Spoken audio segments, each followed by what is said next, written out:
Hello प्यारे बच्चों। Electric field पढ़ रहे थे हम लोग। इलेक्ट्रिक फील्ड के सेकंड लेक्चर में आप लोगों का स्वागत। बच्चों, मैंने कुछ क्वेश्चंस आप लोगों को होमवर्क के लिए दिए थे। सबसे पहले उन क्वेश्चंस को हम करते हैं डिस्कस और फिर हम आगे बढ़ेंगे। तो क्वेश्चन का एग्जैक्ट डेटा तो मुझे याद नहीं है, बट उसके जैसे ही डेटा लेकर आपका कुछ डेटा सेम भी हो जाए, हम क्वेश्चन को डिस्कस कर लेते हैं मोटा मोटा। ठीक बच्चों, चलो स्टार्ट करते हैं। हम बात कर रहे थे इलेक्ट्रिक फील्ड के अंदर नल पॉइंट की, तो हम नल पॉइंट को डिस्कस करते हैं, देखते हैं क्या होता है। ठीक, नल पॉइंट के लिए हमने एक फॉर्मूला लिखा था और फॉर्मूला कुछ इस प्रकार से था। हमने कहा था कि अगर हमारे पास दो पॉइंट चार्जेस है, एक है Q1, दूसरा है Q2, और ये दोनों ही बेटा लाइक चार्जेस है। ये दोनों ही कैसे हैं बेटा? लाइक चार्जेस है। ठीक है, लाइक चार्जेस का मतलब क्या होता है बेटा? दोनों का साइन सेम। तो हमने कहा था कि नल पॉइंट जो है वो इनके बीच में कहीं पर मिलेगा और छोटे चार्ज के नजदीक होगा। छोटे चार्ज के नजदीक होगा। तो हमने कहा कि लेट अस से point P is the null point. तो Q1 से ये पॉइंट P कितना दूर है? लेट अस से ये पॉइंट x डिस्टेंस दूर है। तो हमने कहा था कि जो x की वैल्यू होगी that will be under root of Q1 into R divide by under root of Q1 plus under root of Q2। This is the value of x। ये हमारे पास x की वैल्यू आने वाली।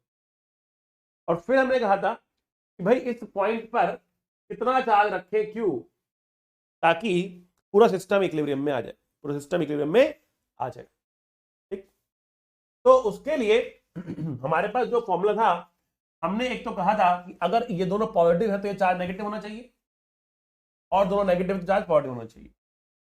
ठीक, और Q की वैल्यू मैंने आपको दी थी, Q was equal to Q1 Q2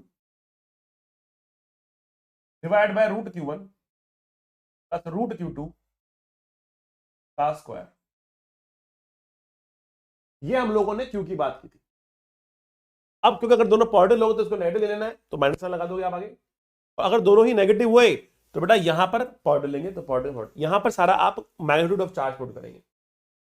but अगर एक पॉजिटिव और एक नेगेटिव हुआ, एक पॉजिटिव और एक नेगेटिव हुआ, तो बेटा नल पॉइंट ना लाइन के बाहर आएगा। नल पॉइंट जो है लाइन के बाहर आएगा, छोटे चार्ज के नजदीक आएगा, और जहां पर पॉजिटिव है वहां पर नेगेटिव हो जाएगा, जहां पर पॉजिटिव है वहां पर नेगेटिव हो जाएगा। अब जो एक्स डिस्टेंस है बेटा ये Q1 से था, अगर आप Q2 से डिस्टेंस देखोगे, अगर आप Q2 से डिस्टेंस देखोगे तो ऊपर यहां पर Q2 आएगा। जहां से डिस्टेंस देख रहे हो ऊपर वो वाला चार्ज आने वाला है। इस चीज का आपको रखना है ध्यान। आई होप इतना आपको समझ में आ गया होगा। तो हमने इसके जो क्वेश्चंस करे थे, सबसे पहले उन क्वेश्चंस को करते हैं डिस्कस। तो एक क्वेश्चन मैंने आपको दिया था जिसमें मैंने दोनों लाइक चार्जेस ले लिए थे। कोई भी डेटा ले लेते हैं एक बार फिर से। सपोज ये है हमारे पास 4Q और ये है हमारे पास 9Q। मे भी जो मैंने आपको दिया उसको डेटा अलग हो, बट कोई फर्क नहीं पड़ता। आप इसको ट्राई करें, जैसे आप ट्राई करते तो आपका आंसर निकल जाए। इस डिस्टेंस को R मान लेते हैं।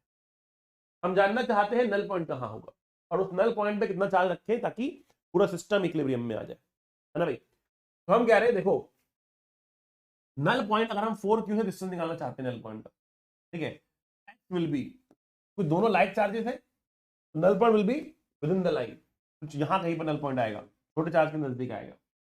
The value of x would be, जिस चार्ज से आप डिस्टेंस देख रहे हो उस चार्ज का रूट 4Q का root, distance between them divide by दोनों के रूट का सम 4Q प्लस 9Q। ठीक है, Q तो कट जाएगा बेटा, Q will cancel out, Q तो कट जाएगा थ्रू आउट, ये कट गया, ये कट गया, ये कट गया। ऊपर आ रहा 2R, नीचे आ रहा 2 + 3, मतलब 2R/5 आ रहा, 2R/5 आ रहा। ये है हमारे पास x की वैल्यू 2R/5 के बराबर। बहुत बढ़िया सर। नल पॉइंट का डिस्टेंस मिल गया 4Q से, कितना है? ये है 2R/5। अगर आप डिस्टेंस देखना चाहते हो 9Q से, बेटा आप R में से माइनस कर दो उसको, बेटा कितना आएगा आपके पास? 3R/5 आ जाएगा। और नहीं तो ऊपर आप रूट 9Q करेंगे तो उसका रूट लेकर 3 आएगा, 3R। क्लियर दिख रहा है आपको? तो डिस्टेंस हो गया नल पॉइंट का। यहां पर नेट फील्ड होगी बेटा 0। अब हम जानना चाहते हैं इस नल पॉइंट पे कितना चार्ज रखें ताकि पूरा सिस्टम इक्विलिब्रियम में आ जाए। तो हमने कहा हम यहाँ पे 4 रखना पड़ेगा नेगेटिव, माइनस क्यू रखना पड़ेगा यहाँ पर, माइनस क्यू, जहां पर क्यू की वैल्यू हम निकाल लेते हैं। Minus q is the 4, but q की वैल्यू क्या है?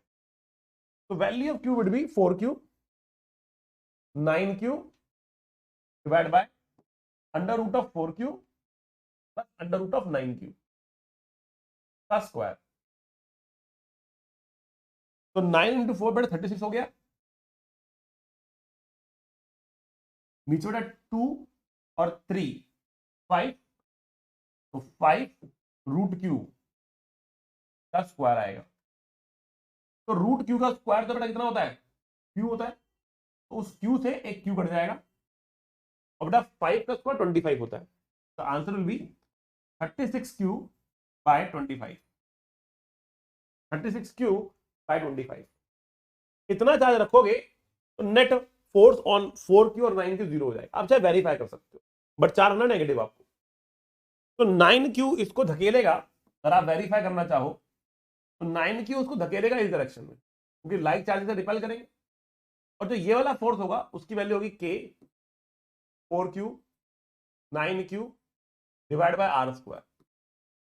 ठीक है, दैट मींस फोर्स कितना हो गया बेटा? 36 kq बाय r स्क्वायर हो गया। अब इस q को भी इसको अपनी तरफ अट्रैक्ट करना पड़ेगा कि इस फोर्स को बैलेंस कर सके। q इस पर इस डायरेक्शन में फोर्स लगाएगा, बेटा ये फोर्स कितना होगा? सो यहां लिखता हूं, ये फोर्स कितना होगा?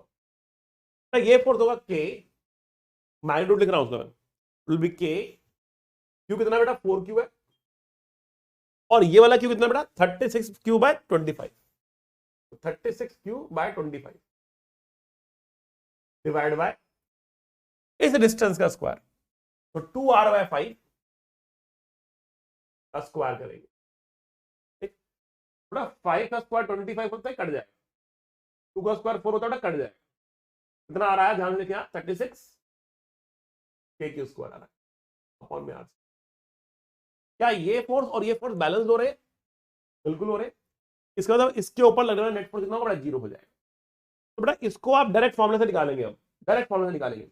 और ऑलरेडी आपने कहा कि चार्ज होगा नेगेटिव, माइनस क्यों लिया हमने यहाँ पर चार्ज? क्यों? क्योंकि अगर दोनों का चार्ज पॉजिटिव है तो यहाँ पे नेगेटिव आता है। हम ऑलरेडी सारी बातें डिस्कस कर चुके हैं। तो इस तरीके से आप अपना आंसर देख सकते हो। एक और क्वेश्चन लेते हैं बेटा, जिसमें एक को पॉजिटिव और एक को नेगेटिव लेते हैं, और फिर हम उसको सॉल्व करने की करते हैं कोशिश। आइए बेटा देखते हैं, बहुत शानदार तरीके से देखेंगे बेटा। देखो बच्चों, हमने कहा कि हमारे पास दो चार्ज, लेट अस से हमारे पास एक चार्ज है कितना? -4q, और दूसरा लेते हैं 16। क्यों ले सकते हैं बेटा? इसका रूट प्रॉपर निकल जाए ताकि कैलकुलेशन गंदी ना आए। एक घंटे का नहीं चार्जेस। तो अगर हमारे पास ये चार्जेस हैं, हम जानना क्या चाह रहे हैं? हम जानना चाह रहे हैं यहां पर नल पॉइंट कहां हुआ। तो बेटा देखो, अगर हमने कोई भी एक पॉइंट चुना, अगर हमने कोई भी एक पॉइंट चुना इस लाइन के बीच में, तो -4q उसको अपनी तरफ अट्रैक्ट करेगा और 16q बड़ा अपने से दूर धकेलेगा। तो दोनों का ही फील्ड लेफ्ट में आ रहा, इसीलिए यहां पर फील्ड कैंसिल नहीं हो सकती। लेकिन अगर हम लाइन के बाहर यहां पर आके बात करें, बेटा यहां क्या हो रहा है? ध्यान से देखना, यहां क्या हो रहा है। इस पॉइंट पर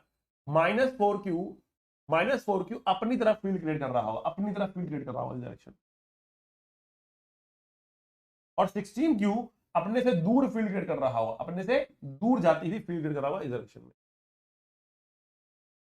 ठीक है, तो क्या यहां पर फील्ड बैलेंस हो सकती है?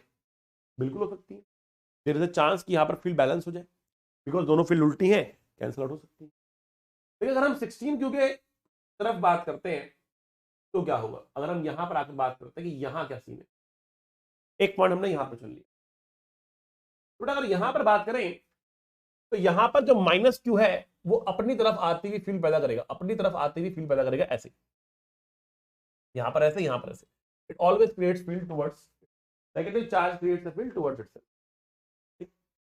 बट 16q जो है वो अपने से दूर जाती हुई फील्ड पैदा करेगा, मतलब इस डायरेक्शन में फील्ड पैदा करने की कोशिश करेगा। 16q will try to produce a field in this direction and -4q will try to produce a field in this direction. तो क्या यहां पर भी कैंसिल हो सकता है? अपोजिट तो आ रहा है, अपोजिट तो आ रहा है, देयर इज अ चांस कि यहां पर भी कैंसिल हो जाए। तो यहां पर भी कैंसिल हो सकता है, यहां पर भी। तो दो नल पॉइंट है हमारे पास? नहीं बच्चों, देयर इज अ चांस कि यहां पर भी हो जाए, बट यहां पर कैंसिल होगा नहीं। क्यों? बिकॉज आप बड़े चार्ज के नजदीक हो। क्या बड़े चार्ज के नजदीक छोटे वाला बड़े वाले को बैलेंस कर पाएगा? कभी नहीं, ठीक है ना। आप -4q से काफी दूर हो और 16q के पास हो, तो भले ही दोनों उल्टी फील्ड पैदा कर रहे हैं, लेकिन 16q is going to dominate. 16q will dominate, यहां पर 16q डोमिनेट करेगा, और जो नेट फील्ड आएगी वो 16q से रिजल्टेंट राइट की तरफ आने वाली है। इस बात को आपको समझना है कि भैया क्या होने वाला है, ठीक है। ये बात आपको समझनी पड़ेगी कि यहां पर क्या होने वाला है। आई बात समझ में आपको? क्लियर है? चलो भैया, बहुत बढ़िया बात।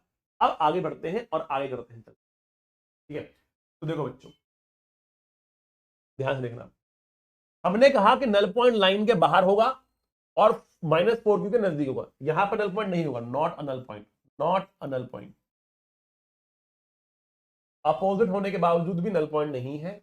यहां पर नल पॉइंट हो सकता है, नल पॉइंट एग्जिस्ट, यहां पर एग्जिस्ट कर सकता है, वहां पर एग्जिस्ट नहीं करेगा, यहां पर एग्जिस्ट कर सकता है। आई होप ये बात समझ में आए, ठीक है। तो अगर नल पॉइंट यहां पर एग्जिस्ट कर सकता है, तो इस -4q से इसकी दूरी कितनी है? दूरी कितनी है आखिरकार इसकी? तो हम लिखे distance from -4q charge will be, तो जिस चार्ज से दूरी देख रहे हो ना, उस चार्ज का रूट ऊपर आएगा, √4q। माइनस साइन रूट में कभी नहीं आता, ध्यान रखना, ठीक है। इनटू आर डिवाइड बाय, अब बीच में माइनस लगाना है तो आप बड़े वाला लिखो पहले, थोड़ा लिखो बाद में। अब √16q माइनस √4q, बड़ा √q तो कट ही रहा, ऊपर आ रहा 2r और नीचे आ रहा 4 - 2 अगेन 2, मतलब r ही आ रहा, r ही आ रहा। इसका मतलब 4q से r डिस्टेंस दूर ही नल पॉइंट होगा, 4q से r डिस्टेंस दूर ही नल पॉइंट होगा। यहां पर आपका नल पॉइंट, आई होप इतना क्लियर हुआ होगा। चलो, अब अगला क्वेश्चन है कि यहां पर कितना चार्ज रखें कि पूरा सिस्टम इक्विलिब्रियम में आ जाए। तो उसके लिए मैंने बताया था भाई, चार्ज का फॉर्मूला आपको पता ही है, लेकिन साइन क्या होगा। तो मैंने कहा जो भी बड़ा हो रहा है इनमें से उसका साइन आता है। तो -4q और 16q में से बड़ा कौन है? Which is bigger? तो आप कहोगे सर 16q बड़ा है, आप कहोगे सर 16q बड़ा है यहां पर। अब क्योंकि 16q 4q से तो बड़ा ही है, 16q का भी बड़ा है, तो इसका साइन क्या है? पॉजिटिव है। तो this charge should be positive है। जो हम नल पॉइंट पे रखेंगे ना पूरे सिस्टम को इक्विलिब्रियम में लाने के लिए, that should be positive charge. आ रही बात समझ में? बहुत बढ़िया। बड़ा, इस चार्ज क्यू की वैल्यू कितनी होगी? What will be the value of this charge Q? इस चार्ज क्यू की वैल्यू कितनी होगी? आइए समझने की करते हैं कोशिश। तो पॉजिटिव है पहली बात, फॉर्मूला लगाते हैं Q1 Q2। तो कितना Q1 कितना है? Q1 कितना है हमारे पास? 4q। Q2 कितना है हमारे पास? 16q। आपको हर जगह पे मैग्नीट्यूड पुट करना है, माइनस साइन पुट नहीं करना है, ठीक है ना। माइनस प्लस का डिसीजन कैसे लोगे? जो बड़े वाला है उसका अल्टीमेट साइन आएगा। That is how you take the decision of the sign. हर एक कैलकुलेशन में यहां पर आपको प्लस माइनस साइन नहीं लगाना है। आई बात समझ में? बहुत बढ़िया।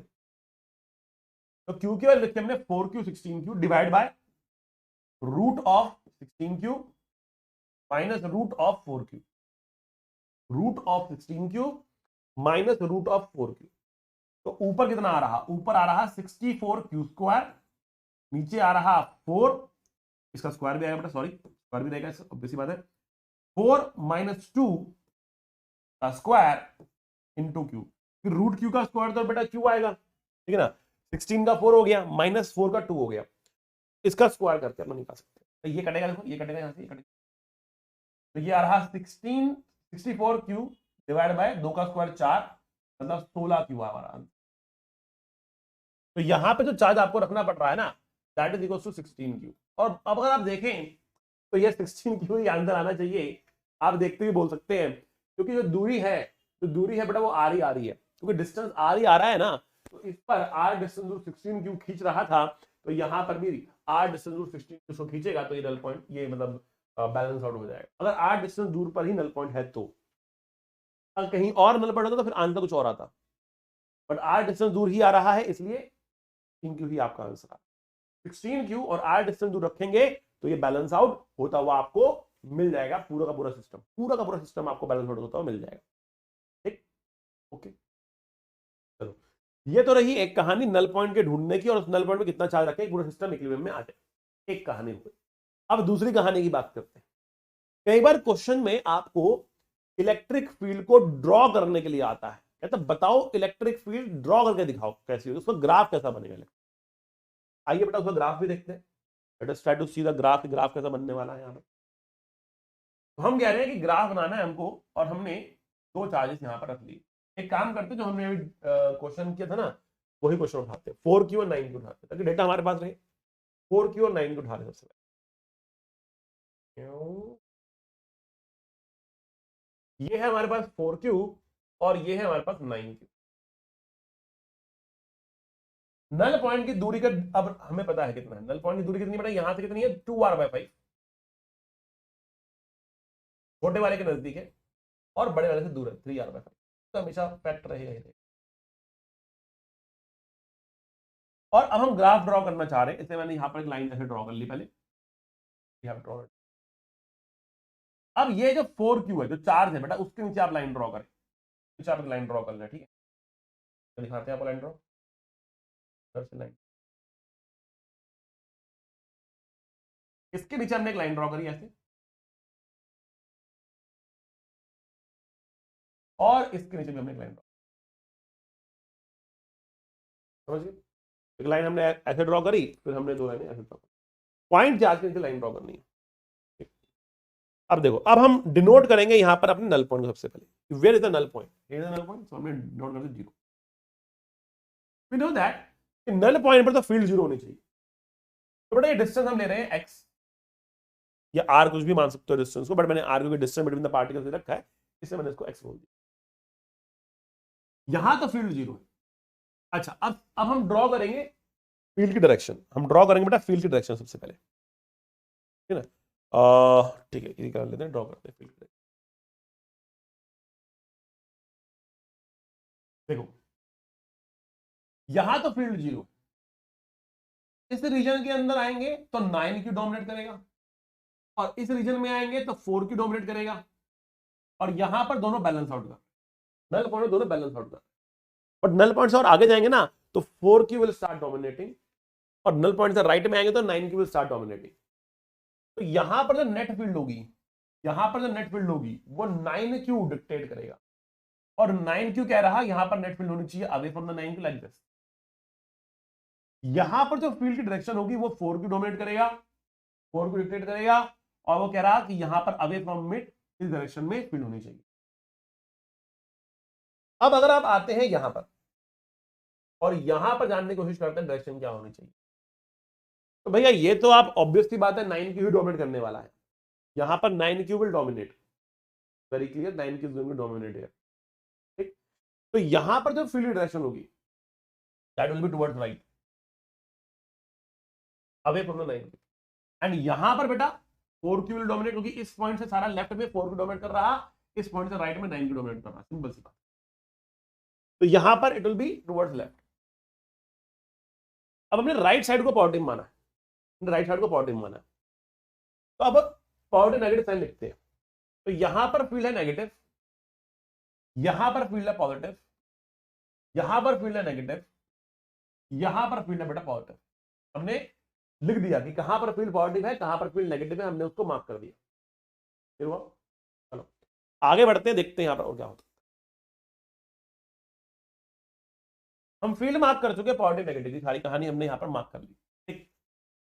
अब देखो, जब आप पॉजिटिव 4Q के बहुत नजदीक होंगे, जब आप इसके बहुत नजदीक होंगे तो बेटा फील्ड बहुत बड़ी होगी।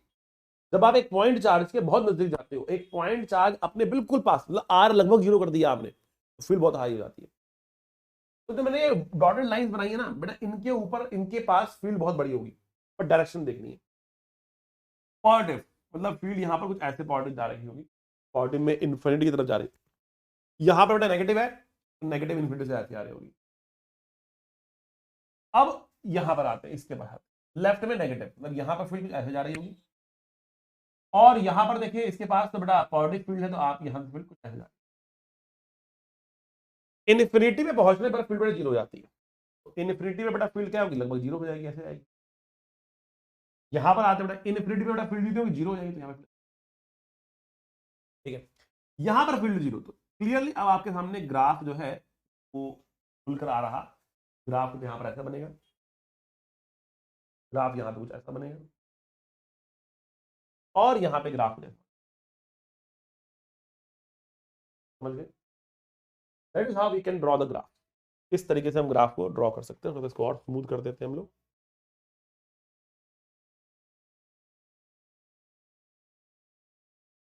Like this. ठीक है बच्चों, क्लियर हुआ आपको? इस तरीके से बेटा ग्राफ चलने वाले। ठीक है, यहां पर कौन बैठा है? यहां पर 4 क्यू बैठा है। यहां कौन बैठा है? यहां पर 9 क्यू बैठा है। ठीक है, ये नल पॉइंट है, ये नल पॉइंट है। क्लियर? तो स्टेप समझ में आया बेटा? एक अच्छा क्वेश्चन बनता है, एडवांस लेवल पे क्वेश्चन बनता है इसका, तो बढ़िया चीज है, आप अच्छे से समझ लो। बढ़िया चीज है। चलो आगे बढ़ते हैं बेटा। अब हम ये वाला केस लेते हैं। एक में -4 क्यू लिया था और एक में 16 क्यू लिया। इसको दिखाता हूं मैं आपको। -4 क्यू और 16 क्यू लेके यहां पर हमने -4 क्यू लिया और यहां पर हमने 16 क्यू लिया। -4 क्यू और 16।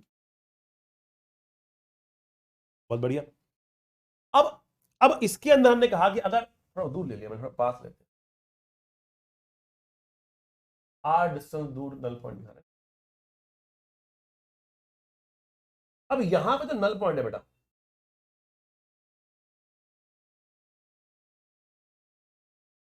यहां पे जो नल पॉइंट है ना, वो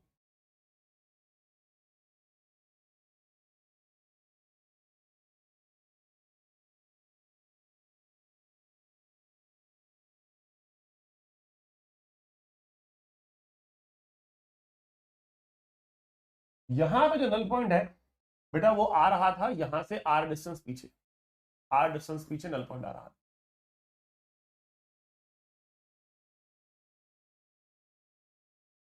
आर डिस्टेंस पीछे, ये -4 क्यू है, ये 16 क्यू है, इनके पीछे डिस्टेंस हमारे पास आर आ गया। ठीक, यहां पे नल पॉइंट है। अब सबसे पहले हम लोग देखते हैं डायरेक्शन ऑफ इलेक्ट्रिक फील्ड।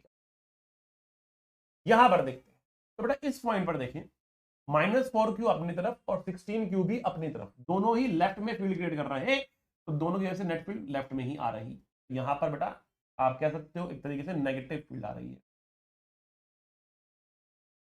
यहां पर तो क्लियरली 16 क्यू डोमिनेट करने वाला है। यहां पर 16 क्यू डोमिनेट करेगा और यहां पर नेट फील्ड यहां आएगी, टर्न राइट में आएगी, है ना? यहां पर पॉजिटिव फील्ड होगी। अब इस रीजन की बात करते हैं, नल पॉइंट से पहले वाली बात। नल पॉइंट से पहले हम 4 क्यू के नजदीक ज्यादा है, तो बेटा यहां पर हम कह सकते हैं 4 क्यू डोमिनेट करेगा, अपनी तरफ फील्ड क्रिएट कराएगा।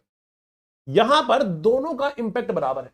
यहां पर बेटा दोनों का इंपैक्ट बराबर है, मतलब आगे जाने पर 4 क्यू का भी इंपैक्ट कम हो रहा, 16 क्यू का भी इंपैक्ट कम हो रहा, लेकिन यहां आते आते दोनों का इंपैक्ट बराबर हो चुका है। मतलब 4 क्यू का इंपैक्ट ज्यादा तेजी से घट रहा है कंपेयर टू 16 क्यू, बिकॉज वो बड़ा चार्ज।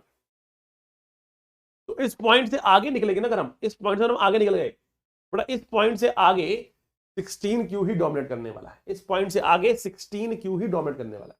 ठीक है, यहां पर दोनों बराबर हो गए, यहां पर आते आते दोनों बराबर हो चुके हैं। इसके आगे बढ़ने पर बड़ा 16 क्यू डोमिनेट करेगा। इस बात को बड़ा अच्छे से और गहराई से समझने की कोशिश करो।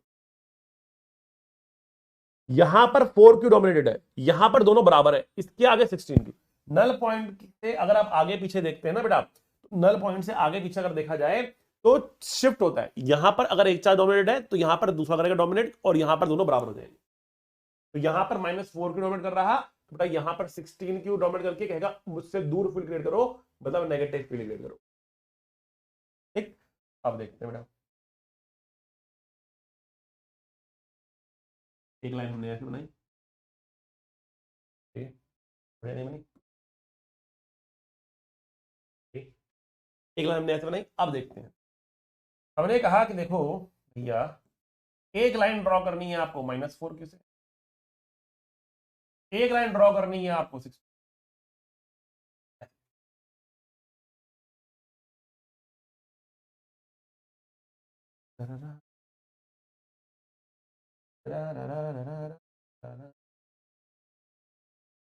और ये है हमारा नल पॉइंट, ये है हमारा नल पॉइंट। नल पॉइंट पे फील्ड बेटा जीरो है, नल पॉइंट एक ही मिलेगा, वहां पे फील्ड कितनी मिलती है, वो जीरो मिल रही है।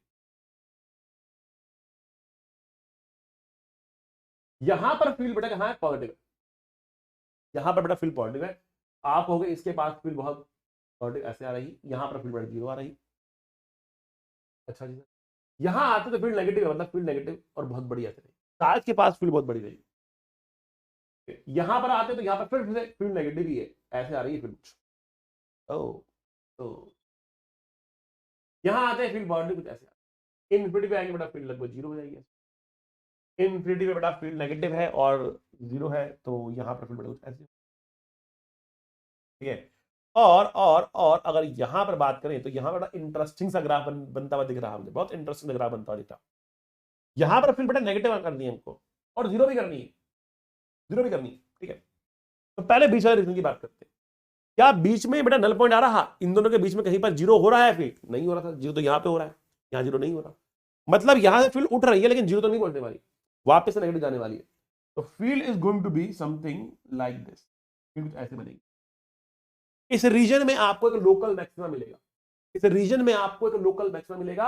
आप चाहे तो वो मैक्सिमा निकाल भी सकते हैं मैथमेटिकली, आप किसी भी एक्स डिस्टेंस पर फील्ड लिखे, उसको डिफरेंशिएट करें, जीरो के बराबर पुट करें, सॉल्व करके you can get the local maxima location.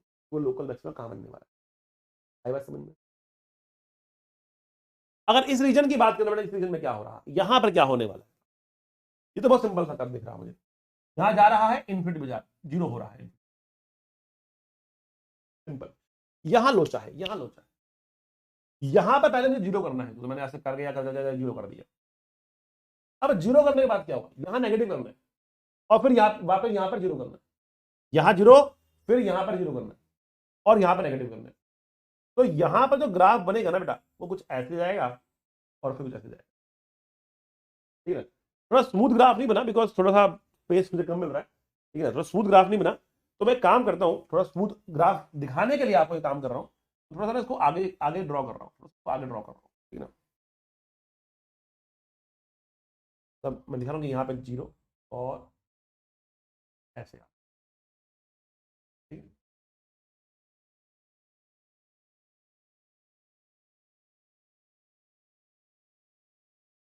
तो I am assuming that the null point is somewhere here, तो इस पॉइंट को मैंने लगभग यहां मान लिया।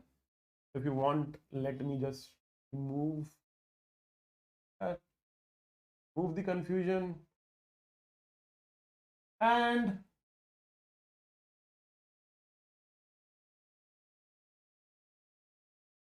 ये आ गया हमारे पास। यहां पर हमने नल पॉइंट मान लिया है, यहां पर हमने नल पॉइंट मान लिया है। थोड़ा सा उसको और अच्छा सुंदर दिखाने के लिए मैं ये काम आपको करके दिखा रहा हूँ, ठीक है।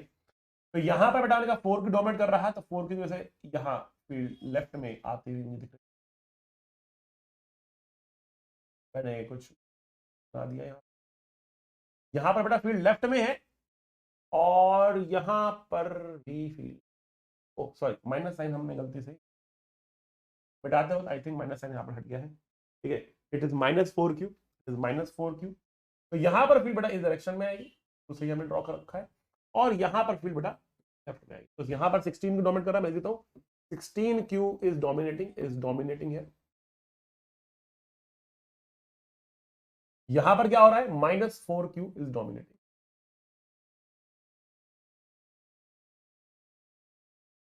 यहां पर -क्यू डोमिनेट कर रहा, यहां पर 16 क्यू डोमिनेट कर रहा, ठीक। और ये नल पॉइंट आ गया,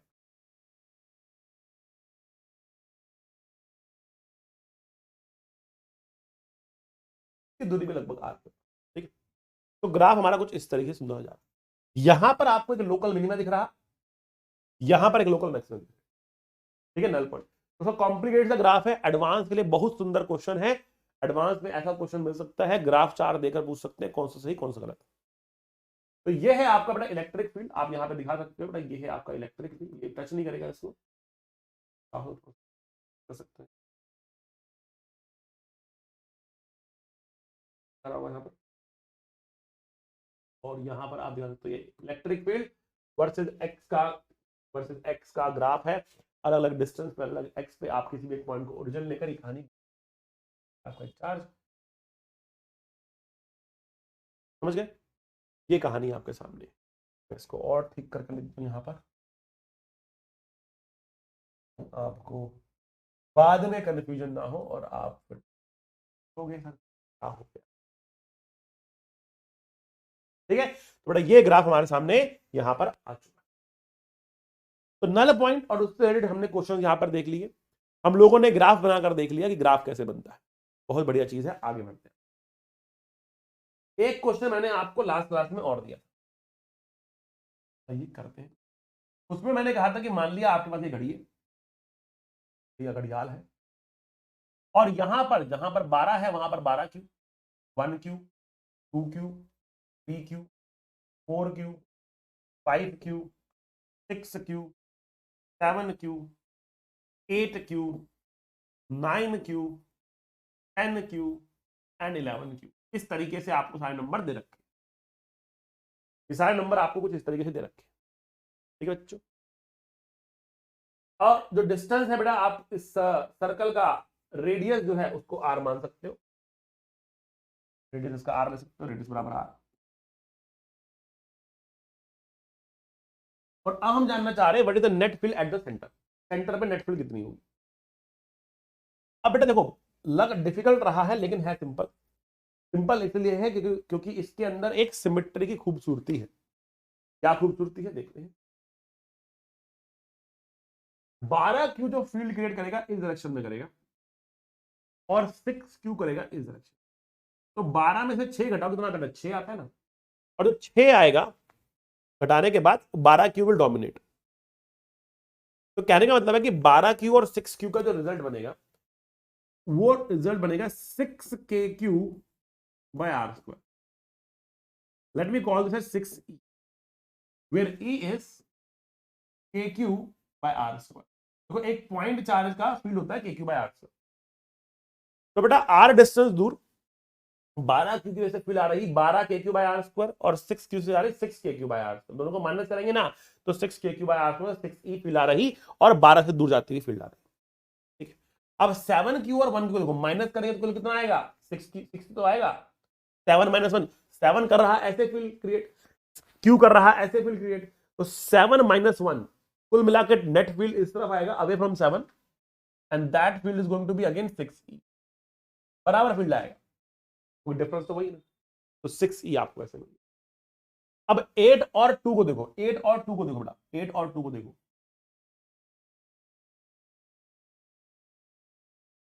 तो 8 और 2 की वजह से नेट फील्ड बेटा 2 की तरफ आएगी, वो भी 6e होगी। 9 और 3 को देखो तो बेटा यहां पर भी नेट फील्ड बेटा 3 की तरफ आएगी, 6e होगी। 10 और 4 को देखो नेट फील्ड किधर आएगी, 4 की तरफ आएगी, कितनी होगी, 6e होगी। 11 और 5 को देखो नेट फील्ड 5 की तरफ आएगी, कितनी होगी, 6e होगी। आई होप इतनी बात समझ में आ।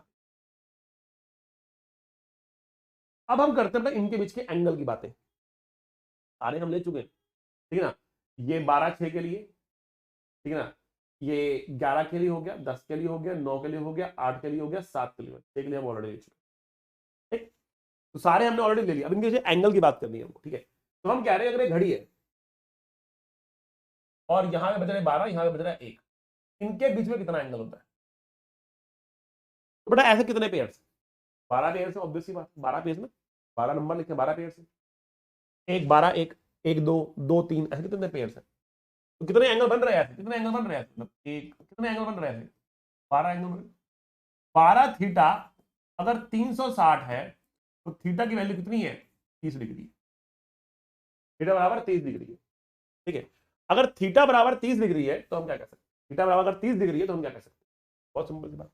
देखो अब मैं आपके सामने कुछ पेयरिंग करने वाला हूं, सारे एंगल मुझे मालूम है 30 डिग्री के हमको मिल रहा है। ठीक है, तो अगर ये एंगल 30 डिग्री का और ये एंगल भी 30 डिग्री का, तो ये पूरा एंगल हो गया 60 डिग्री का, ये पूरा एंगल हो गया 60 डिग्री का। तो सबसे पहले बात करते हैं इस 6e और इस 6e के बारे में। इनके बीच का एंगल है 60 डिग्री, इनके बीच का एंगल है 60 डिग्री, समझ गए। तो 6e तो ये रहा, और इनके बीच का एंगल है 60 डिग्री। देखो बेटा 6e and 6e angle 60 degree. तो इनका रिजल्टेंट मैंने आपको बताया था, पहले भी कई बार बता चुका हूं, इनका रिजल्टेंट आता है √3 टाइम्स ऑफ जो भी है उसका √3 टाइम्स। ठीक है, √3 टाइम्स ऑफ 6e हो गया। ठीक, जब एंगल 60 डिग्री हो तो। अच्छा अब देखते हैं बेटा ये एंगल 30 डिग्री है, ये भी 30 डिग्री है, ये 60 डिग्री था ना, 30 30 60 था, तो 60 प्लस 30 प्लस 30 120 हो गया। अगर मैं इसकी और इसकी चर्चा करूं, इन दो की बात करते हैं अगर हम लोग, ठीक है, तो इनके बीच का एंगल कितना है, ये 60 और ये भी 60, और इनके बीच का एंगल है 120 डिग्री, 60 डिग्री ये, 30 और 30, 60 डिग्री, 120 डिग्री का एंगल हो गया, ये 120 डिग्री का एंगल हो गया। अब जब ये 120 डिग्री का एंगल हो गया, 60 60 के बीच में 120 डिग्री का एंगल हो गया, इसका जो रिजल्टेंट आएगा बेटा वो 6e के बराबर ही आएगा। जब एंगल 120 होता है तो रिजल्टेंट वही हो जाता है, 6e के बराबर ही रिजल्टेंट आ रहा। अच्छा अब कौन बच गया, ये बच गया भैया, ये बच गया, और एक ये भी बचा हुआ, इसको भी हमने पेयर नहीं करा, हमने इसको पेयर किया था, हमने इसको और इसको पेयर किया, हमने इसका कुछ भी नहीं करा और इसका कुछ भी नहीं करा। अब इसको रिड्रॉ करके देखते हैं, इसको रिड्रॉ करके देखते हैं, पन्ने में रिड्रॉ करते हैं। तो पहले जिसको हमने कुछ भी नहीं करा ना उसको ड्रॉ करते हैं। तो हमारे पास एक 60 ये रहा, इसका हमने कुछ भी नहीं करा, और हमारे पास एक 60 ये रहा, इसका हमने कुछ भी नहीं करा, इनको हमने टच नहीं करा, ठीक है। अब देखो, तो ये वाले दो 60 थे, इनको हटाकर हम लिखेंगे √360, √360, हम यहां पर एक लिखेंगे इस डायरेक्शन में √3 टाइम्स 60, और जो ये वाला और ये वाला था, इनके बीच में एंगल 120 था, इनका रिजल्टेंट लिखेंगे 6, तो एक और हमें लिखना है यहां पर 6, बस खत्म हो गया। अब इसका रिजल्टेंट निकाल देना है। तो बेटा नेट इस डायरेक्शन में कितना आ रहा है, नेट इस डायरेक्शन में आ रहा 12e प्लस 6e √3, क्या क्या कॉमन ले सकते हो, यहां से कोई दिक्कत वाली बात नहीं है, और यहां पर हमारे पास मिल रहा 6। तो जो इसका नेट रिजल्टेंट आने वाला है उसमें से 6e तो मुझे कॉमन दिख रहा, अंडर रूट ऑफ, बेटा ये 1 का स्क्वायर हो गया, प्लस 6e कॉमन निकालेंगे तो 2 प्लस √3 का स्क्वायर हो गया। अब 90 डिग्री का एंगल है इनके बीच में, क्योंकि अब 90 डिग्री का एंगल है तो a square plus b square करते हैं, तो 6e तो बाहर आ गया, 1 का स्क्वायर प्लस 2 प्लस √3 का स्क्वायर, हमको ये मिल रहा, ये हो रहा 6e under root of 1 plus 4 plus 3 plus 4 √3, तो 6e अंडर रूट ऑफ 4 3 7 और 1 8 प्लस 4 √3, 4 बेटा रूट से बाहर आएगा, तो बेटा ये 12e under root of 2 plus √3, भाई ये हमारा आंसर आने वाला है, 12e under root of 2 plus √3, ये हमारा आंसर आने वाला है। This is our answer, this is our answer, understood बेटा, क्लियर है। इस तरीके से ये क्वेश्चन हम लगा सकते हैं। डिस्क्रीट पार्टिकल्स की बेटा हम लोग बात कर रहे हैं, तो डिस्क्रीट पार्टिकल मतलब अलग अलग जगह पर पार्टिकल्स रखकर हम सारी कहानी कर रहे हैं। अब डिस्क्रीट पार्टिकल्स को ही हम और एक्सटेंड करें तो कुछ बातें हम यहां पर और बोल सकते हैं। कौन सी बातें, कैसी बातें भाई,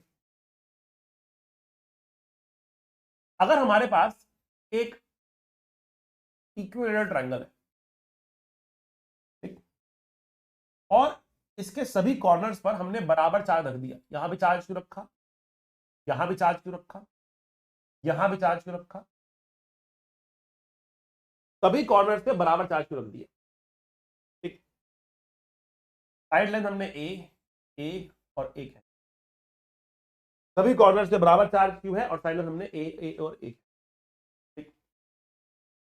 हम जानना चाहते हैं इसके सेंटर पर कितनी फील्ड होगी, सेंटर कह लो, सेंट्रॉइड कह लो, हम जानना चाहते हैं इसके सेंटर पर कितनी फील्ड होगी, तो बेटा आंसर इसका आता है 0, याद रखें इसका आंसर आता है 0, इसके सेंटर पर नेट फील्ड होने वाली 0।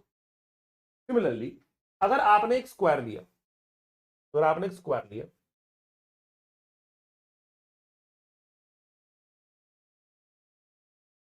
और इस स्क्वायर के सभी कॉर्नर पे बराबर चार्ज रखा, क्यों, साइन भी बराबर, चार्ज भी बराबर, आइडेंटिकल चार्ज दी, तो बेटा इसके सेंटर पर कितनी फील्ड आती है, आती है 0। इसी तरीके से आप एक पेंटागन ले लो, आप एक हेक्सागन ले लो, आप कोई भी एक रेगुलर पॉलीगन ले लो, कोई फर्क नहीं पड़ता। Let me show you, hexagon लिया हमने,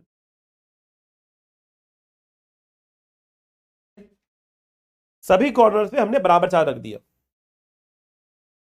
यहां भी चार्ज क्यों, यहां भी चार्ज क्यों, charge Q, charge Q, charge Q, side length सबकी बटा के,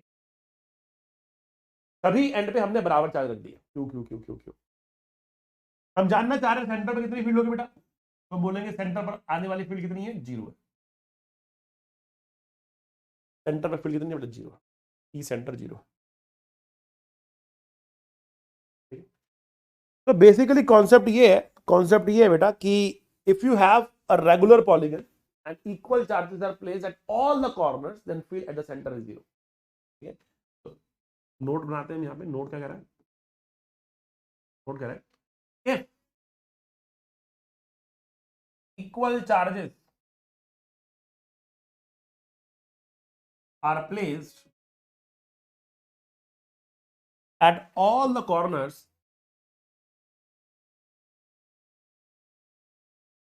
of a regular polygon,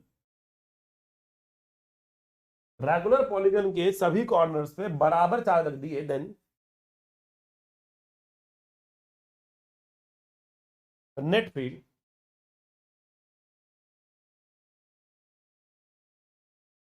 eight the centre, तो नेट फील्ड सेंटर पे 0 हो जाएगी। Net field at centre will be 0, net field at centre will be 0।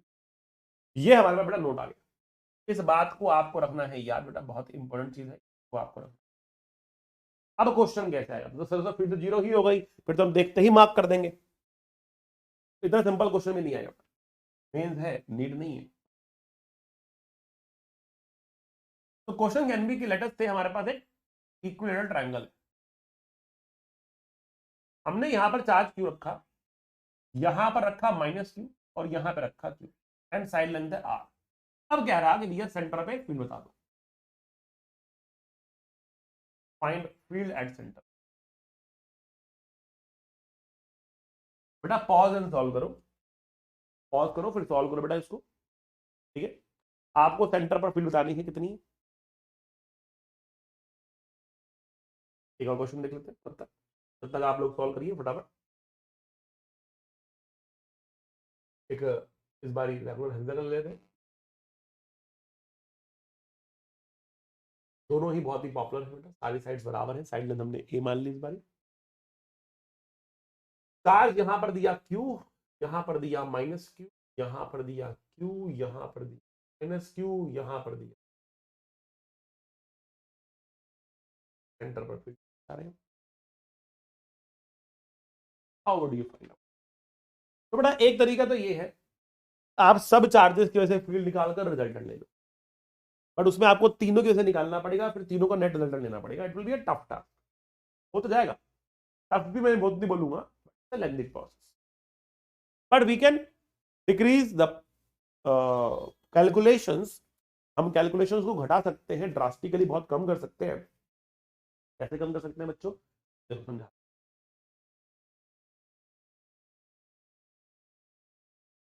हमने कहा कि this -q charge can be thought as +q and -q placed alongside the -q। मतलब -q के साथ साथ हमने एक +q और एक -q और रख दिया, बात तो ये 0 हो गया। अल्टीमेटली तो -q ही है ना, ये -2q + q is same as the -q। But अब ये करने के बाद ये q और ये q मिलाकर तो नेट फील्ड 0 क्रिएट कर रहे होंगे ना, तो बोल सकते हैं कि ये वाला q, ये वाला q और ये वाला q मिलाकर नेट फील्ड 0 क्रिएट कर रहा है। तो मतलब -q and -q will be -2q। तो हम कह रहे हैं this will be equivalent to a equilateral triangle, side length r and a -2q charge placed है, -2q चार्ज प्लेस्ड है, बाकी दो पे कोई चार्ज नहीं रखा। अब देखिए सेंटर पर जो फील्ड क्रिएट होगी, जो -2q करेगा वही फील्ड ये भी क्रिएट करेगा। क्यों, ये क्यू मिलाकर 0 हो गया। तो हमें इस -2q की फील्ड निकालनी है। तो इस -2q की फील्ड निकालने के लिए हमें इस कॉर्नर से इस सेंटर तक का डिस्टेंस चाहिए, तो निकाल पाएंगे। तो अब ये डिस्टेंस कैसे निकलेगा, तो हमने अगर इसके ऊपर एक परपेंडिकुलर ड्रॉप किया है, तो जो ये डिस्टेंस होगा ये होगा बेटा r/2, ये होगा r/2 डिस्टेंस। और पूरा एंगल होगी 60 डिग्री का होता है, तो ये एंगल होगा 30 डिग्री, ये होगा 30 डिग्री का एंगल। तो इसको हमने x मान लिया अगर, तो हम कह सकते हैं कि x cos 30 बराबर r/2, x cos 30 बराबर r/2। तो cos 30 इज √3/2, cos 30 इज √3/2 बराबर r/2। तो 2 और 2 बढ़ गया और x की वैल्यू आ रही r/√3। बेटा ये फॉर्मूला तो आप याद ही कर ले, बार बार निकालना नहीं पड़ना चाहिए आपको। इक्विलेटरल ट्रायंगल में कॉर्नर से सेंटर का डिस्टेंस r/√3, याद कर ले बेटा डायरेक्टली इसको, बार बार निकालने में बेटा कैलकुलेशन में समय बर्बाद होता है। और equilateral triangle is a popular shape that you can get in the examination, तो you should remember it as it is. Cram it, simple सी बात है, क्रैम इट, याद कर लो, रट्टा मार लो उसका। क्या रट्टा मारना है कि इक्विलेटरल ट्रायंगल में सेंटर टू कॉर्नर का डिस्टेंस है r/√3, centre to corner distance है r/√3, ठीक है, डिस्टेंस आपको मिल गया r/√3, खत्म बात। ठीक, बहुत बढ़िया था। अगर ये डिस्टेंस हमारे पास कितना है बेटा r/√3 है, तो हम आगे क्या कह सकते हैं, देखो अगर ये डिस्टेंस r/√3 है तो यहां पर जो फील्ड पैदा होगी -2 की वजह से वो -2 की तरफ होगी, और negative charge creates a field towards itself, right. तो हम कह रहे हैं कि यहां पर जो फील्ड पैदा हो रही है वो -2 की तरफ पैदा हो रही है, तो नेट फील्ड का डायरेक्शन क्या होगा, ऊपर की तरफ होगा। अच्छा, अब ये डिस्टेंस हमारे पास कितना था r/√3, कितना फील्ड पैदा होगा भाई, value of field will be k, charge कितना है हमारे पास 2q, -2 नहीं लिखना, डायरेक्शन दिखा रहा हो, फील्ड का जब नेगेटिव लिखते हैं डायरेक्शन तो आपने ऊपर आ गई है ना, उसके लिए आप i cap j cap k cap का सारा लो, प्लस माइनस का मतलब नहीं होता, डिवाइड बाय r/√3 का स्क्वायर। तो the answer is going to be 6kq by r square. तो सिंपल भी नहीं था, इतना सिंपल भी नहीं है, ठीक है, थोड़ी सी कैलकुलेशन तो करनी पड़ेगी, लेकिन हाँ we can significantly decrease the calculation, हम सिग्निफिकेंटली कैलकुलेशन को कम कर सकते हैं, हम अपनी कैलकुलेशन को सिग्निफिकेंटली यहाँ पर कम कर सकते हैं, ठीक है बच्चों।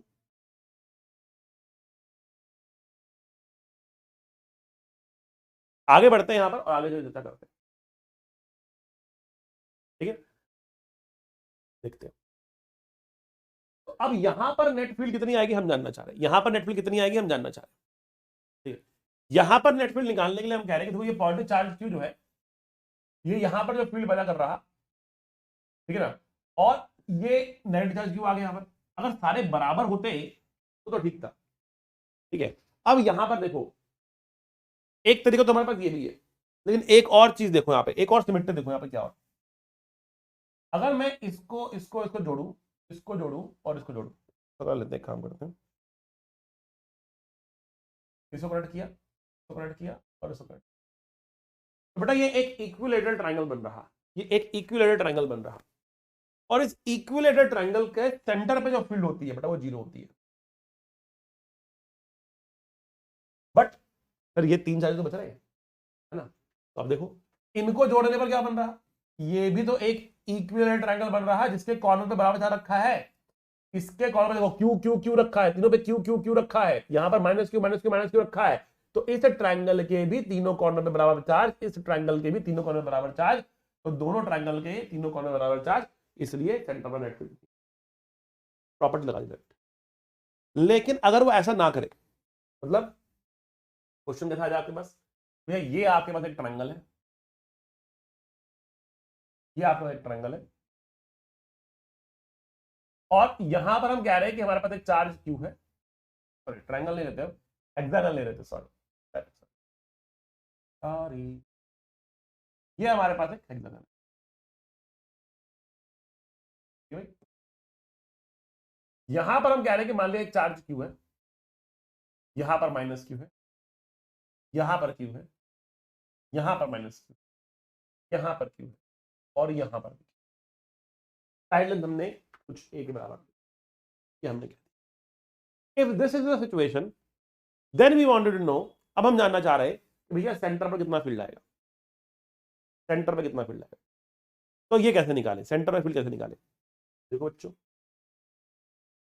सेंटर पर फील्ड निकालने का तरीका क्या होगा, देखो अब सिमेट्री नहीं बन पा रही, क्योंकि अगर मैंने एक ट्रायंगल ये बनाया तो इसके इस कॉर्नर पर नहीं है, बट ये ट्रायंगल की सिमेट्री आ रही है, तो इसको हम हटा सकते हैं चाहो तो, इसको हम हटा सकते हैं चाहो तो,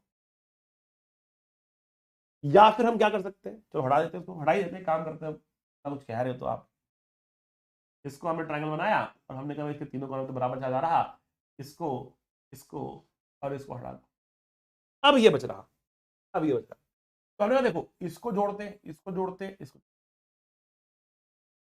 माइनस क्यू, बट यहां पर क्यू है, यहां पर क्यू है। तो अगर मैं ये मान लूं कि यहां पर एक माइनस क्यू और एक क्यू रखा है, तो बेटा ये वाला क्यू, ये वाला क्यू और ये वाला क्यू तो हट गया, खाली ये वाला टू क्यू बचा, खाली ये वाला टू क्यू बचा, है समझ। तो इसका मतलब this is going to be equivalent to, अगर हम यहां पर एक हेक्सागन लें प्रकार से और यहां पर एक चार्ज 2q रख दे, this and this is, these two are equivalent, दोनों के बेटा इक्विवेलेंट हो जाए। अब अगर हम कह रहे हैं कि डिस्टेंस कितना है, ये a है, साइड लेंथ a है ना, डिस्टेंस, तो इस 2q का यहां पर जो नेट फील्ड आएगा अवे फ्रॉम इट आएगा। अब ध्यान रखना बेटा, मैंने यहां पर डायरेक्ट लिख दिया, लेकिन आपको मालूम होना चाहिए कि हेक्सागन में सेंटर टू कॉर्नर डिस्टेंस होता है साइड लेंथ के बराबर ही। अगर आप देखें तो ऐसे 6 ट्रायंगल बनते हैं, एक ट्रायंगल बना, दूसरा ट्रायंगल बना, तीसरा बना, चौथा बना, पांचवा बना, छठा बना, 6 ट्रायंगल। तो 360 डिवाइड बाय 6, 60 डिग्री, बट ये इक्वल ट्रायंगल बनता है, this is the equivalent triangle, equal 60 degree बनता है, 60 डिग्री इक्वल ट्रायंगल।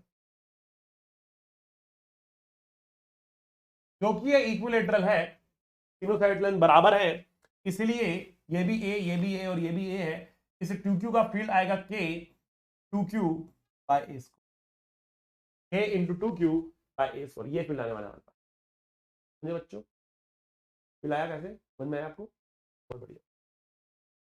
तो नेट फील्ड जो है वो away from this centre, away from this corner आने वाला है, मतलब इस वाले कॉर्नर की तरफ आने वाला है। तो कई बार क्वेश्चन ये भी पूछ सकते हैं आपसे, किस कॉर्नर की तरफ फील्ड आएगा, किस कॉर्नर की तरफ फील्ड आएगा, A B C D 4 option दे दिए, किस कॉर्नर की तरफ फील्ड आने वाला है, तो वो भी आपसे पूछा जा सकता है, you can find it out in this manner, ठीक है। तो अगर आपने ए बी सी डी ऐसे नाम दे दिए, तो इस वाले कॉर्नर की तरफ फील्ड आने वाला है, नेट आप देख सकते हो इस तरफ फील्ड आ रहा। तो हेक्सागन एंड इक्विलेटरल ट्रायंगल दोनों ही बहुत ही पॉपुलर ज्योमेट्रीज हैं, जिनके ऊपर क्वेश्चन जो है वो आप लोगों को आते हैं, ये आपको आना चाहिए, बहुत ही इंपॉर्टेंट, बहुत ही इंपॉर्टेंट। आगे करते हैं चर्चा इसकी, आगे बढ़ते हैं। अब हम पार्टिकल्स की बात कर रहे हैं, उनकी वजह से हम क्या नाम है, फोर्सेस वगैरह या फील्ड वगैरह देख रहे हैं। तो यहां पर अब एक क्वेश्चन आता है बेटा, और वो क्वेश्चन आता है बेटा एचएम को लेकर, सिंपल हार्मोनिक मोशन को लेकर वो क्वेश्चन आपसे पूछा जाता है। क्या क्वेश्चन है देखते हैं, सारे बढ़िया बढ़िया वैरायटी बेटा हम डिस्कस करेंगे यहाँ पर। तो हमने कहा कि मान लिया यहाँ पर एक चार्ज क्यों रखा है, यहाँ पर भी एक चार्ज क्यों, लाइक चार्जेस रखती है, लाइक चार्जेस। तो बेटा इसका जो नल पॉइंट होगा वो एकदम सेंटर पे होगा, क्योंकि ये इधर फील्ड क्रिएट करेगा, ये इधर क्रिएट करेगा, एकदम सेंटर पर होगा। तो मैंने पूरा डिस्टेंस r माना, तो बेटा ये r/2 होगा और ये भी r/2 होगा। इनको मैंने फिक्स कर दिया, ये रुके हुए, इनको हमने फिक्स कर दिया। तो फेविक्विक लगा दी नीचे हमने, फेविस्टिक चुटकी में चिपका, ठीक है। ऐड देते हो ना, वो एक डंडी होती है, उस डंडी के ऊपर वो 4-5 ड्रॉप लगाते हैं, कटैक पटक किचिक पटक, और फिर उसको तालाब में खटर बस हो जाती है, चुटकी में चिपका है। तो वैसे हमने यहाँ पर फेविस्टिक लगा रखी, ठीक है। अब जो फेविस्टिक हमने यहाँ पे लगा रखी है, उसके साथ क्या है, ये चिपके हुए, ये मूव करने वाले, यहां पर हमने एक और चार्ज रखी है, लेट अस से हमने वो भी एक लाइक चार्ज रखा, प्लस q0, सब लाइक ले लिया हमने, सब लाइक का मास m। अब मैं इस चार्ज को हल्का सा डिस्प्लेस करने वाला, और मैं जानना चाह रहा हूं कि जो ये चार्ज है ये स्टेबल इक्विलिब्रियम में है कि अनस्टेबल इक्विलिब्रियम में है, ये ऑसिलेट करेगा कि नहीं करेगा, एचएम करेगा कि नहीं करेगा, अगर एचएम करेगा तो उसका टाइम बढ़ गया, ठीक है। तो पहले हम करते हैं इसके एनालिसिस, पहले हम करते हैं एनालिसिस। तो मैंने कहा दो मोशन हो सकते हैं इसके, एक मोशन हो सकता है इसका ऊपर की तरफ, हमने कहा इसको हो सकता है मैं ऐसे ऊपर ले जाऊं और यहां ले जाके छोड़ूं, और दूसरी पॉसिबिलिटी क्या है मेरे लिए, दूसरी पॉसिबिलिटी मेरे लिए कि मैं इसको राइट में ले जाऊं और यहां ले जाके छोड़ूं। इन दोनों में से कौन सा स्टेबल इक्विलिब्रियम को बता रहा, कौन सा अनस्टेबल इक्विलिब्रियम बता रहा, ये हम समझने करते हैं कोशिश। पहले ऊपर की बात करते हैं। अगर मैं इसको ऊपर ले गया तो जो ये चार्ज क्यू है ये इसको इस तरह धकेलेगा, ये चार्ज क्यू इसको इस तरह धकेलने वाला है ना भाई,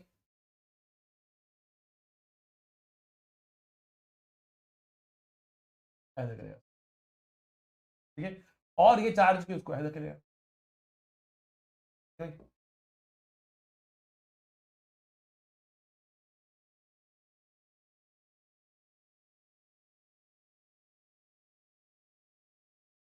इनका जो रिजल्टेंट आएगा ना बेटा वो ऊपर की तरफ है। तो मैंने इस पार्टिकल को ऊपर लेकर गया, जब मैं इस पार्टिकल को ऊपर लेकर गया तो मैंने देखा कि इन दोनों का जो रिजल्टेंट आ रहा वो ऊपर की तरफ ही आ रहा, और ये इसको और ऊपर की तरफ लेके जा रहा है। क्या इसको वापस लाने की कोशिश कर रहा है? नहीं कर रहा, क्लियरली ये इसको वापस लाने की कोशिश नहीं कर रहा। थोड़ा वर्टिकल डायरेक्शन में ये क्या है, ये क्या है, ये एक अनस्टेबल पोजीशन है, ये अनस्टेबल डायरेक्शन है। तो इस डायरेक्शन में वाई के along along along Y direction, Y बोलता हूं, along Y direction the charge q naught is in unstable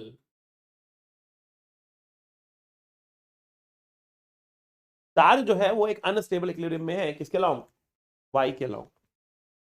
अगर x की बात करते हैं, x की अगर हम चर्चा करते हैं, हम कहते हैं x डायरेक्शन की हम चर्चा हमने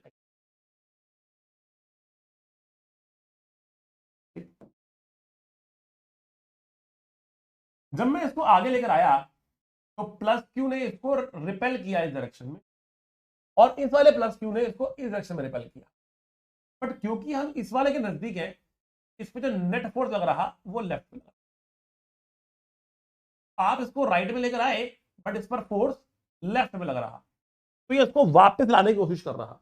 अब क्योंकि ये इसको वापस लाने की कोशिश कर रहा है, इसलिए बेटा ये एक स्टेबल इक्विलिब्रियम है कि यहां पर आएगा तो उसको वापस लाने की कोशिश करेगा। वैसे ही अगर हम इसको यहां पर ले आए तो इसके नजदीक आ गया और रिजल्टेंट फोर्स उसका राइट में आ गया, और जब आप इसको लेफ्ट में लेकर आए तो उस पर फोर्स राइट में लगा। मतलब राइट में लेकर आओगे तो लेफ्ट में लाने की कोशिश कर रहा फोर्स, जब लेफ्ट में लेकर आए तो उसको फोर्स राइट में लाने की कोशिश कर।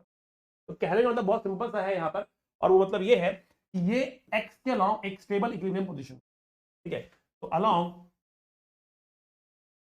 x direction the charge q naught is in stable equilibrium, is in stable equilibrium, वो एक स्टेबल इक्विलिब्रियम में along x, वो एक स्टेबल इक्विलिब्रियम। आई होप आपकी बात समझ में आ गई। क्लियर बच्चों? पढ़िए।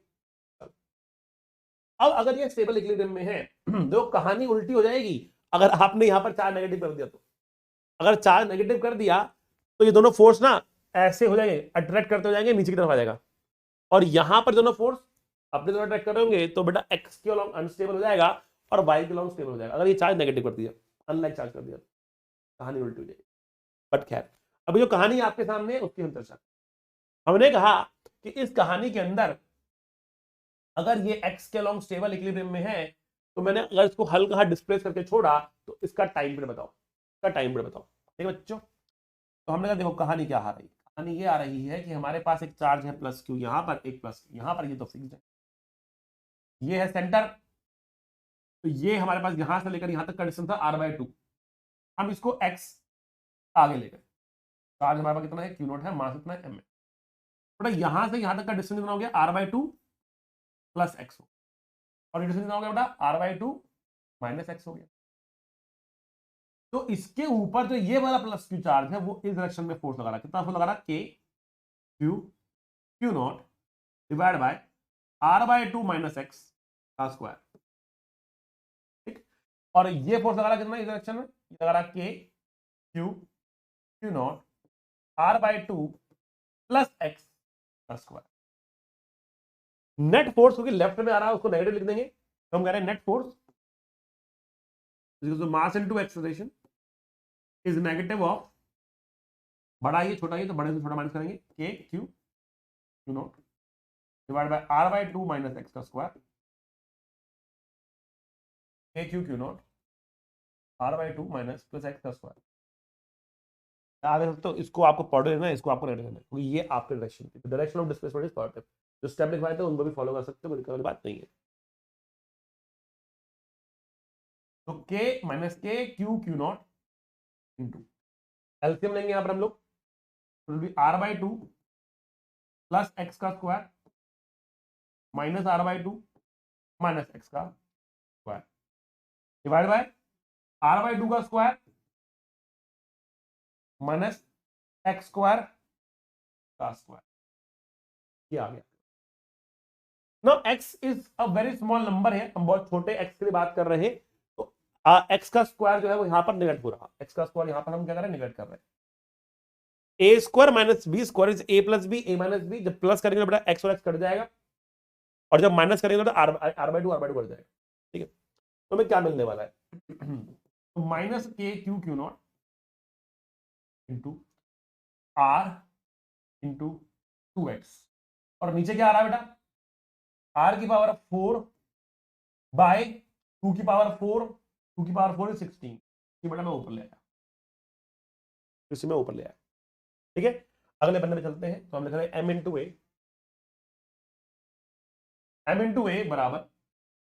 इंटू ए बराबर minus k Q Q not minus k Q Q not minus k Q Q not, ठीक है ना, और 16 इंटू 32 आर एक्स बाय, ये इनफैक्ट ये आर क्यू हो जाएगा नीचे, तो 32 दिख रहा है मुझे, 32 एक्स दिख रहा है, 32 एक्स दिख रहा है, तो 32 लिख दिया मैंने यहाँ पर, एक्स लिख दिया यहाँ पर, और नीचे आर क्यूब लिख दिया। ठीक है, आइए हमने सबको उठा लिया यहाँ पर, K Q Q naught 32 x by r cube और minus sign, x by r cube and minus sign. तो ए की वैल्यू कितनी आ गई, ए की वैल्यू की minus k Q Q naught, 32 लिख दिया हमने यहाँ पर, q Q naught by r cube into x. बेटा ये हमारा ओमेगा स्क्वायर है, तो ओमेगा की वैल्यू आ रही अंडर रूट ऑफ 32 के Q Q naught by r cube, and time बेटा आ गया 2 pi by omega, 2 pi under root of r cube divide by 32 के क्यूब। बिल्कुल जैसे आप एल्जेब्रा सॉल्व करते हो वैसे ही आपको यहां पर सॉल्व करना है, पूरा सॉल्व किया, आपको आपका आंसर मिल गया, बहुत शानदार तरीके से आपको आपका आंसर यहां पर मिल गया। बच्चों यहां पर एक m हमारा मिसिंग हो गया है गलती से, बट कोई नहीं, लगा देते हैं। ये हमारा आंसर इस तरीके से निकल गया, कैलकुलेशन करनी है आपको, आंसर निकाल देना। क्लियर हो गया बच्चों? अगर चार्ज नेगेटिव रखोगे तो बेटा अभी आपके लिए होमवर्क है, मैं आपको इस क्वेश्चन को होमवर्क में दे रहा हूं। क्या होमवर्क दे रहा हूं, अगर हमारे पास बेटा यहां पर चार्ज क्यू है और यहां पर भी चार्ज क्यू है, और सेंटर पर हमने चार्ज रखा है कितना, माइनस क्यू नॉट, मास रखा है m, बेटा ये फिक्स्ड है और ये फिक्स्ड है, और इसको हम स्लाइटली ऊपर y डिस्टेंस से डिस्प्लेस करके छोड़ रहे हैं, तो ये वर्टिकल डायरेक्शन में ऑसिलेट करेगा। y is very very small compare to r, ये डिस्टेंस आपके पास r/2, ये डिस्टेंस। तो आपको y डायरेक्शन में होने वाली ऑसिलेशंस का टाइम पीरियड निकालना है, find time period of oscillation. ठीक है बच्चों, तो ये हमने पॉइंट डिस्क्रीट चार्जेस के बारे में, सारी फील्ड के बारे में जाना। अगली क्लास में बेटा हम लोग जाएंगे तो हम लोग बात करेंगे, हमारे पास कंटिन्यूअस अगर चार्ज डिस्ट्रीब्यूशन हो, जैसे कि एक सर्कल हो, एक आर्क हो, एक वायर हो, फाइनाइट वायर हो, इनफाइनाइट वायर हो, कॉम्बिनेशंस हो उनके, तो इन सब के लिए हम फील्ड निकालें तो निकालें कैसे, तो हम कंटिन्यूअस चार्ज डिस्ट्रीब्यूशन की फील्ड को अच्छे से डिस्कस करेंगे नेक्स्ट क्लास के अंदर। आज की क्लास के लिए इतना ही काफी है, मिलेंगे अगली क्लास में, तब तक के लिए बेटा पढ़ते रहिए, मुस्कुराते रहिए, be a good human being, see you, tata, bye bye.